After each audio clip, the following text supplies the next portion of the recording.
So Swifts return to Essex after a really impressive 2-1 victory at Canvey Island last Saturday. It's now 3 wins in a row for Heybridge, and the end of the season moves ever closer, with still all to play for in the Bostik North division. Bowser Pitsea may be some way out in front at the top of the table, but you still want to make sure that you go into the playoffs with a home tie. They'll have to do it this afternoon without Joe Claridge. He's suspended after that late red card at Canvey Island last week.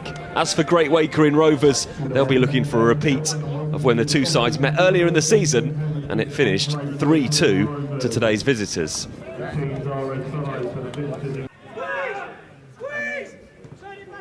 Just been no real chances in this game so far this afternoon.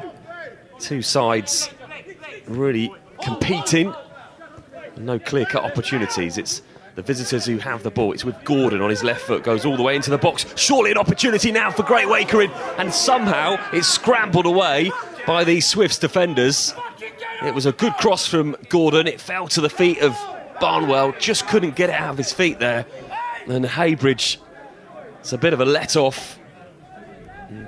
Good cross, came in, just looking to see if he could have taken that first time. I don't think he could have done. It's a difficult opportunity, but it goes down as an opportunity for the visitors to take the lead.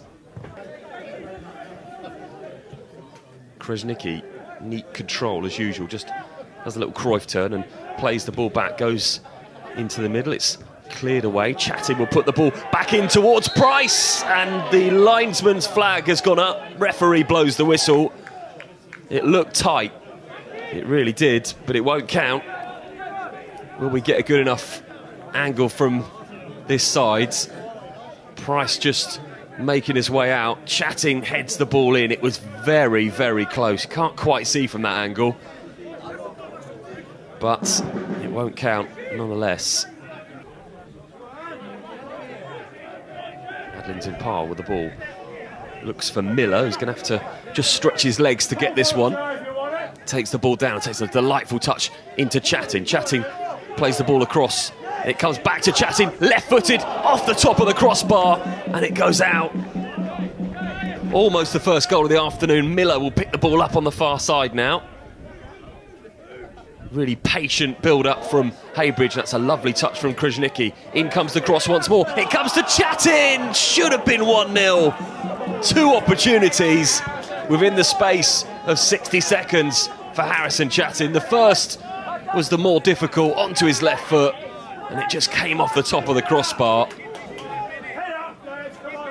It's a narrow angle. Would have done really well to beat the keeper from there. Almost did. But it was the second opportunity that he really should have put away. Had time and space, and that could be really costly. Did so well just to drop off his marker, left-footed. Probably did have time to take that one down. Real missed opportunity. It's a really decent throw, and again it's found the feet there of Gordon, who lays the ball in. Brilliant save from Hay, comes off the top of the crossbar, and Heybridge will get the ball away. Another delightful ball from Gordon, and it came in left-footed. It was a hell of a shot, and Hay just tipped it onto the bar. It was Matthew Rush, the substitute, one touch, and that is a fine save from the Swifts keeper to keep things level.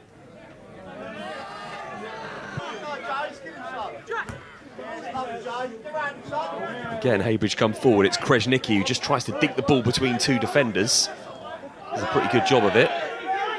In comes the shot from Miller. Claims for handball. Referee had a really good view and it's driven in once more, and that's easy for the keeper. But there were claims from several Heybridge players and the fans behind that goal as well for handball.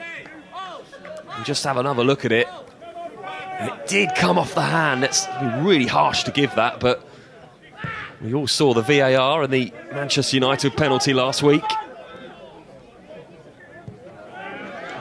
Really neat interception, and Swifts come forward once more. It's a really good effort, just goes off the top of the netting. It was Elliot Ronto with a really inventive strike on the edge of the 18-yard box. He looked up as if he was going to cross it. Give him the benefit of the doubt that that was a A lob on the keeper, and almost caught the great Wakering keeper out. Did Elliot Ronto.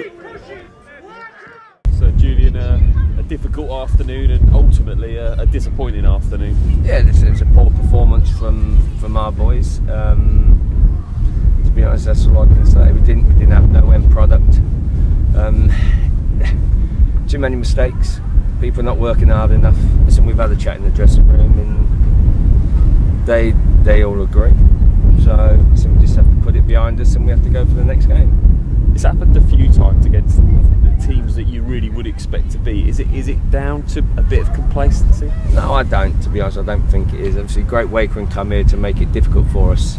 They set up 4-5-1, and you have to break them down. Today, it didn't happen.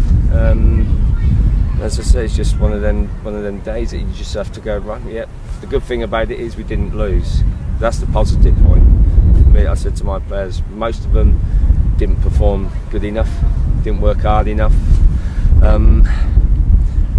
don't know. It's just one of them days. Not that we want to keep talking about negatives, but the lack of shots today was really evident. Is that something that you look to work on in training and sort of go again with next week? No, not really. You can do shooting practice, but that's it. At the end of the day, you have to be in the game scenario. So it's like I said, it's just one of them days. I mean, there's days we go, oh, we had like 7 shots a day or 10 shots a day, and it's just one of them days, unfortunately.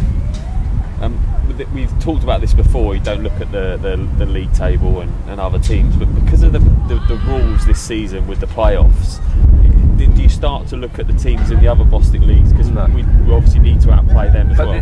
Listen, at the end of the day, what will happen will happen. I can't change it. Yeah, listen, I would love 3 points today. I can't change it. We got 1. It's just what will be, will be. That's unfortunately that's the way it is. It's a stupid rule, but you have to abide by it. For me, it don't make a lot of sense. So, like I said, we just have to go in every game planning to win. It don't always happen. We know that. Whether we get in the playoffs and we miss out because we haven't got enough points in, so be it.